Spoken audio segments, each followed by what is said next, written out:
Chapter 29. Jacob arrives at Padanaram. Then Jacob hurried on, finally arriving in the land of the east. He saw a well in the distance. 3 flocks of sheep and goats lay in an open field beside it, waiting to be watered. But a heavy stone covered the mouth of the well. It was the custom there to wait for all the flocks to arrive before removing the stone and watering the animals. Afterward, the stone would be placed back over the mouth of the well.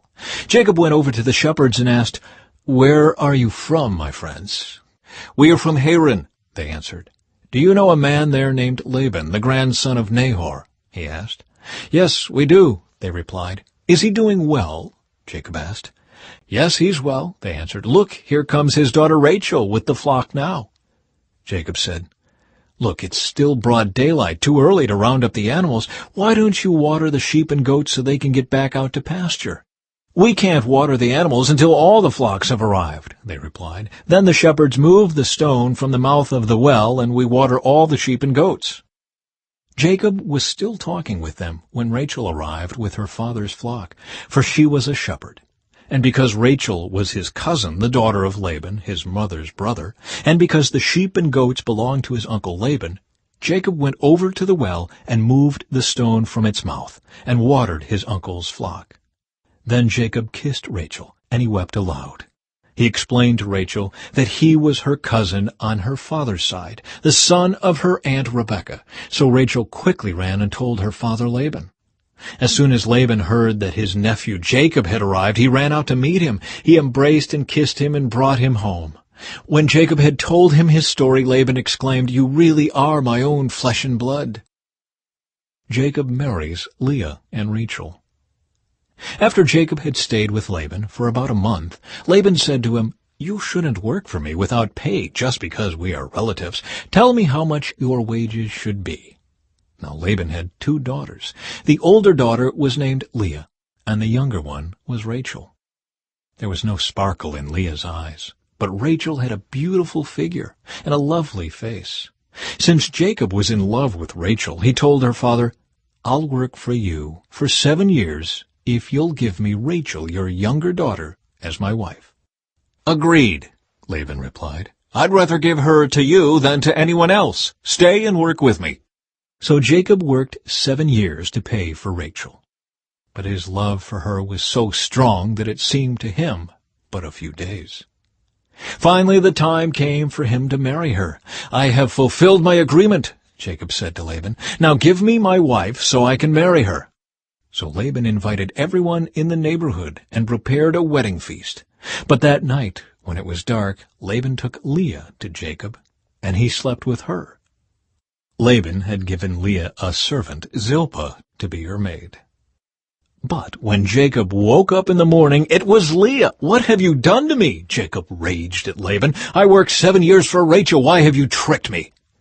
"It's not our custom here to marry off a younger daughter ahead of the firstborn," Laban replied. "But wait until the bridal week is over. Then we'll give you Rachel too, provided you promise to work another 7 years for me." So Jacob agreed to work 7 more years. A week after Jacob had married Leah, Laban gave him Rachel too. Laban gave Rachel a servant, Bilhah, to be her maid.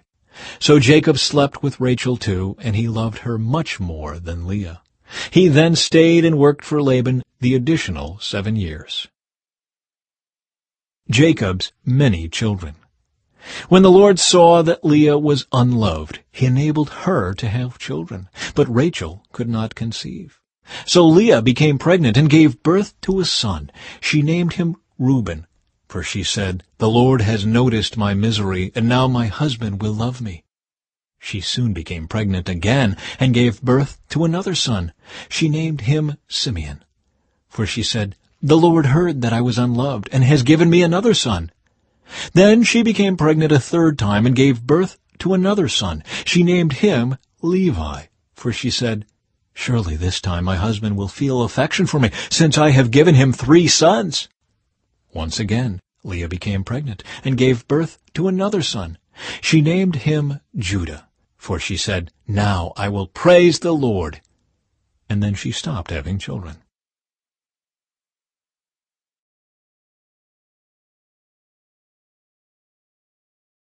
Chapter 30. When Rachel saw that she wasn't having any children for Jacob, she became jealous of her sister. She pleaded with Jacob, "Give me children or I'll die." Then Jacob became furious with Rachel. "Am I God?" he asked. "He's the one who has kept you from having children." Then Rachel told him, "Take my maid Bilhah and sleep with her. She will bear children for me, and through her I can have a family too." So Rachel gave her servant Bilhah to Jacob as a wife, and he slept with her. Bilhah became pregnant and presented him with a son. Rachel named him Dan, for she said, "God has vindicated me. He has heard my request and given me a son." Then Bilhah became pregnant again and gave Jacob a second son. Rachel named him Naphtali, for she said, "I have struggled hard with my sister, and I'm winning." Meanwhile, Leah realized that she wasn't getting pregnant anymore, so she took her servant Zilpah and gave her to Jacob as a wife. Soon Zilpah presented him with a son. Leah named him Gad, for she said, "How fortunate I am." Then Zilpah gave Jacob a second son, and Leah named him Asher, for she said, "What joy is mine! Now the other women will celebrate with me." One day during the wheat harvest, Reuben found some mandrakes growing in a field and brought them to his mother Leah. Rachel begged Leah, "Please give me some of your son's mandrakes." But Leah angrily replied, "Wasn't it enough that you stole my husband? Now will you steal my son's mandrakes too?" Rachel answered, "I will let Jacob sleep with you tonight if you give me some of the mandrakes." So that evening, as Jacob was coming home from the fields, Leah went out to meet him. "You must come and sleep with me tonight," she said. "I have paid for you with some mandrakes that my son found." So that night he slept with Leah. And God answered Leah's prayers. She became pregnant again and gave birth to a fifth son for Jacob. She named him Issachar, for she said, "God has rewarded me for giving my servant to my husband as a wife." Then Leah became pregnant again and gave birth to a sixth son for Jacob.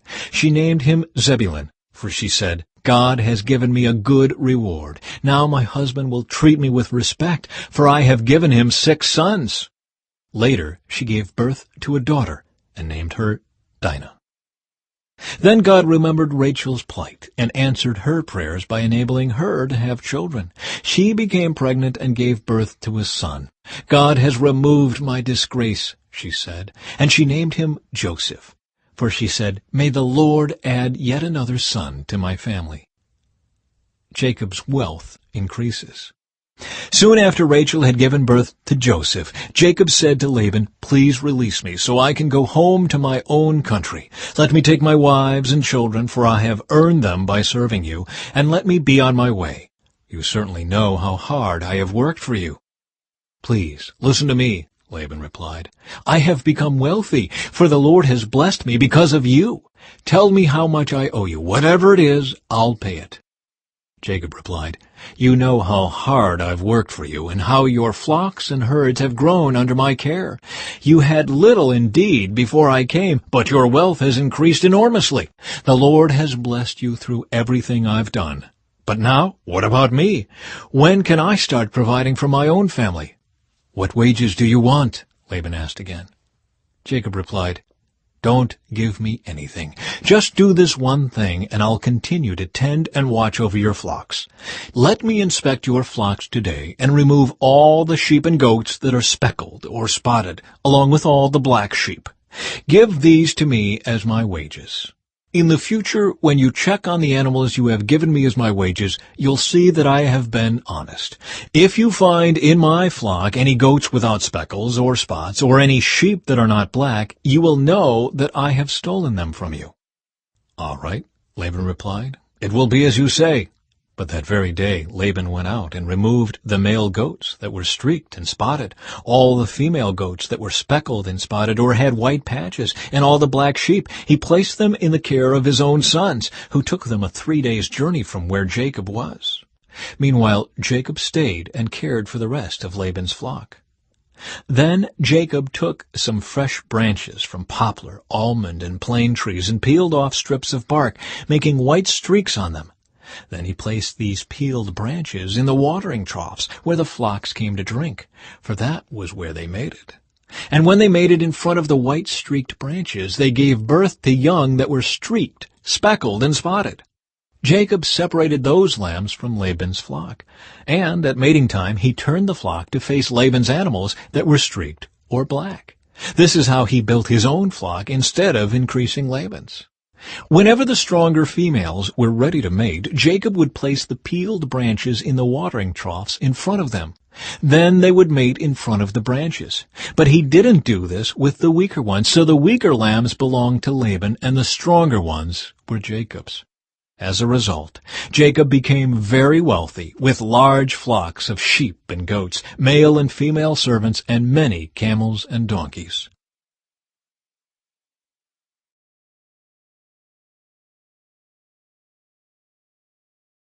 Chapter 31. Jacob flees from Laban. But Jacob soon learned that Laban's sons were grumbling about him. "Jacob has robbed our father of everything," they said. "He has gained all his wealth at our father's expense." And Jacob began to notice a change in Laban's attitude toward him. Then the Lord said to Jacob, "Return to the land of your father and grandfather, and to your relatives there, and I will be with you." So Jacob called Rachel and Leah out to the field, where he was watching his flock. He said to them, "I have noticed that your father's attitude toward me has changed, but the God of my father has been with me. You know how hard I have worked for your father, but he has cheated me, changing my wages 10 times. But God has not allowed him to do me any harm. For if he said, 'The speckled animals will be your wages,' the whole flock began to produce speckled young. And when he changed his mind and said, 'The striped animals will be your wages,' then the whole flock produced striped young. In this way God has taken your father's animals and given them to me. One time during the mating season I had a dream and saw that the male goats mating with the females were streaked, speckled, and spotted. Then in my dream the angel of God said to me, 'Jacob,' and I replied, 'Yes, here I am.' The angel said, 'Look up, and you will see that only the streaked, speckled, and spotted males are mating with the females of your flock. For I have seen how Laban has treated you. I am the God who appeared to you at Bethel, the place where you anointed the pillar of stone and made your vow to me. Now get ready and leave this country and return to the land of your birth.' Rachel and Leah responded, 'That's fine with us. We won't inherit any of our father's wealth anyway. He has reduced our rights to those of foreign women, and after he sold us, he wasted the money you paid him for us. All the wealth God has given you from our father legally belongs to us and our children, so go ahead and do whatever God has told you.' So Jacob put his wives and children on camels, and he drove all his livestock in front of him. He packed all the belongings he had acquired in Padan Aram and set out for the land of Canaan, where his father Isaac lived. At the time they left, Laban was some distance away, shearing his sheep. Rachel stole her father's household idols and took them with her. Jacob outwitted Laban the Aramean, for they set out secretly and never told Laban they were leaving. So Jacob took all his possessions with him and crossed the Euphrates River, heading for the hill country of Gilead. Laban pursues Jacob. 3 days later, Laban was told that Jacob had fled. So he gathered a group of his relatives and set out in hot pursuit. He caught up with Jacob 7 days later in the hill country of Gilead. But the previous night, God had appeared to Laban the Aramean in a dream and told him, "I'm warning you, leave Jacob alone." Laban caught up with Jacob as he was camped in the hill country of Gilead, and he set up his camp not far from Jacob's. "What do you mean by stealing away like this?" Laban demanded. "How dare you drag my daughters away like prisoners of war? Why did you slip away secretly? Why did you steal away? And why didn't you say you wanted to leave? I would have given you a farewell feast with singing and music, accompanied by tambourines and harps. Why didn't you let me kiss my daughters and grandchildren and tell them goodbye? You have acted very foolishly. I could destroy you, but the God of your father appeared to me last night and warned me, 'Leave Jacob alone.' I can understand your feeling that you must go and your intense longing for your father's home, but why have you stolen my gods?" "I rushed away because I was afraid," Jacob answered. "I thought you would take your daughters from me by force. But as for your gods, see if you can find them, and let the person who has taken them die. And if you find anything else that belongs to you, identify it before all these relatives of ours, and I will give it back." But Jacob did not know that Rachel had stolen the household idols. Laban went first into Jacob's tent to search there, then into Leah's, and then the tents of the 2 servant wives. But he found nothing. Finally, he went into Rachel's tent. But Rachel had taken the household idols and hidden them in her camel's saddle, and now she was sitting on them. When Laban had thoroughly searched her tent without finding them, she said to her father, "Please, sir, forgive me if I don't get up for you. I'm having my monthly period." So Laban continued his search, but he could not find the household idols. Then Jacob became very angry, and he challenged Laban. "What's my crime?" he demanded. "What have I done wrong to make you chase after me as though I were a criminal? You have rummaged through everything I own. Now show me what you found that belongs to you. Set it out here in front of us before our relatives for all to see. Let them judge between us. For 20 years I have been with you, caring for your flocks. In all that time your sheep and goats never miscarried. In all those years I never used a single ram of yours for food. If any were attacked and killed by wild animals, I never showed you the carcass and asked you to reduce the count of your flock. No, I took the loss myself. You made me pay for every stolen animal, whether it was taken in broad daylight or in the dark of night. I worked for you through the scorching heat of the day and through cold and sleepless nights. Yes, for 20 years I slaved in your house. I worked for 14 years earning your 2 daughters, and then 6 more years for your flock. And you changed my wages 10 times. In fact, if the God of my father had not been on my side, the God of Abraham and the fearsome God of Isaac, you would have sent me away empty-handed. But God has seen your abuse and my hard work. That is why he appeared to you last night and rebuked you." Jacob's treaty with Laban. Then Laban replied to Jacob, "These women are my daughters, these children are my grandchildren, and these flocks are my flocks. In fact, everything you see is mine. But what can I do now about my daughters and their children? So come, let's make a covenant, you and I, and it will be a witness to our commitment."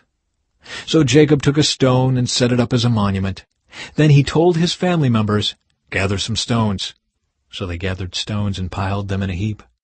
Then Jacob and Laban sat down beside the pile of stones to eat a covenant meal. To commemorate the event, Laban called the place Jegar Sahadutha, which means witness pile in Aramaic, and Jacob called it Galid, which means witness pile in Hebrew. Then Laban declared, "This pile of stones will stand as a witness to remind us of the covenant we have made today." This explains why it was called Galid, witness pile. But it was also called Mitzpah, which means watchtower. For Laban said, "May the Lord keep watch between us to make sure that we keep this covenant when we are out of each other's sight.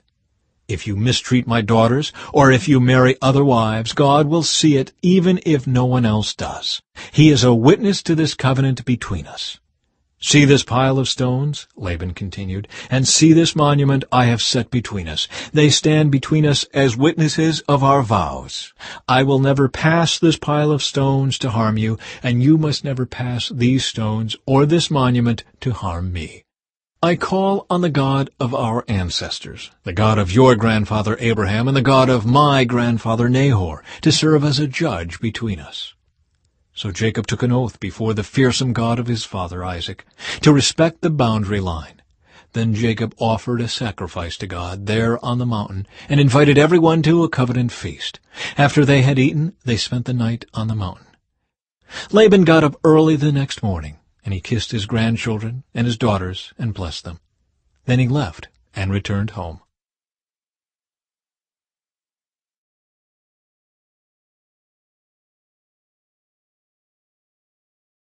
Chapter 32. As Jacob started on his way again, angels of God came to meet him. When Jacob saw them, he exclaimed, "This is God's camp!" So he named the place Mahanaim. Jacob sends gifts to Esau. Then Jacob sent messengers ahead to his brother Esau, who was living in the region of Seir in the land of Edom. He told them, "Give this message to my master Esau. Humble greetings from your servant Jacob. Until now I have been living with Uncle Laban, and now I own cattle, donkeys, flocks of sheep and goats, and many servants, both men and women.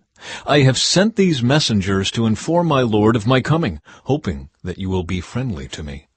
After delivering the message, the messengers returned to Jacob and reported, "We met your brother Esau, and he is already on his way to meet you, with an army of 400 men."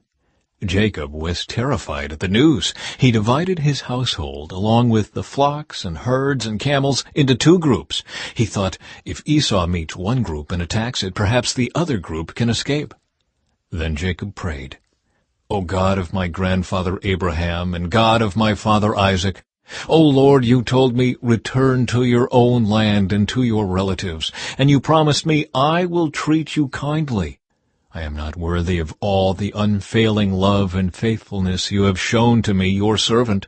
When I left home and crossed the Jordan River, I owned nothing except a walking stick. Now my household fills 2 large camps. O Lord, please rescue me from the hand of my brother Esau. I am afraid that he is coming to attack me, along with my wives and children. But you promised me, 'I will surely treat you kindly, and I will multiply your descendants until they become as numerous as the sands along the seashore, too many to count.'" Jacob stayed where he was for the night. Then he selected these gifts from his possessions to present to his brother Esau: 200 female goats, 20 male goats, 200 ewes, 20 rams, 30 female camels with their young, 40 cows, 10 bulls, 20 female donkeys, and 10 male donkeys. He divided these animals into herds and assigned each to different servants. Then he told his servants, "Go ahead of me with the animals, but keep some distance between the herds." He gave these instructions to the men leading the first group: "When my brother Esau meets you, he will ask, 'Whose servants are you? Where are you going? Who owns these animals?' You must reply, 'They belong to your servant Jacob, but they are a gift for his master Esau. Look, he is coming right behind us.'" Jacob gave the same instructions to the second and third herdsmen, and to all who followed behind the herds. "You must say the same thing to Esau when you meet him. And be sure to say, 'Look, your servant Jacob is right behind us.'" Jacob thought, "I will try to appease him by sending gifts ahead of me. When I see him in person, perhaps he will be friendly to me." So the gifts were sent on ahead, while Jacob himself spent that night in the camp. Jacob wrestles with God. During the night, Jacob got up and took his 2 wives, his 2 servant wives, and his 11 sons, and crossed the Jabbok River with them. After taking them to the other side, he sent over all his possessions. This left Jacob all alone in the camp, and a man came and wrestled with him until the dawn began to break. When the man saw that he would not win the match, he touched Jacob's hip and wrenched it out of its socket. Then the man said, "Let me go, for the dawn is breaking." But Jacob said, "I will not let you go unless you bless me." "What is your name?" the man asked. He replied, "Jacob." "Your name will no longer be Jacob," the man told him. "From now on you will be called Israel, because you have fought with God and with men, and have won." "Please tell me your name," Jacob said. "Why do you want to know my name?" the man replied. Then he blessed Jacob there. Jacob named the place Peniel, which means face of God, for he said, "I have seen God face to face, yet my life has been spared." The sun was rising as Jacob left Peniel, and he was limping because of the injury to his hip. Even today, the people of Israel don't eat the tendon near the hip socket because of what happened that night when the man strained the tendon of Jacob's hip.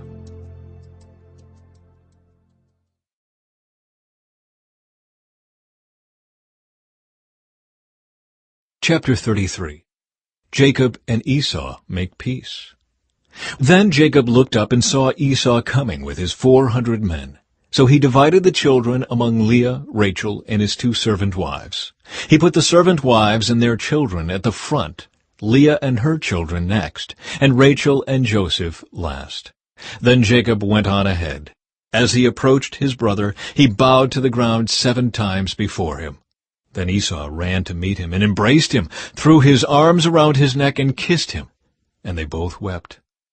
Then Esau looked at the women and children and asked, "Who are these people with you?" "These are the children God has graciously given to me, your servant," Jacob replied.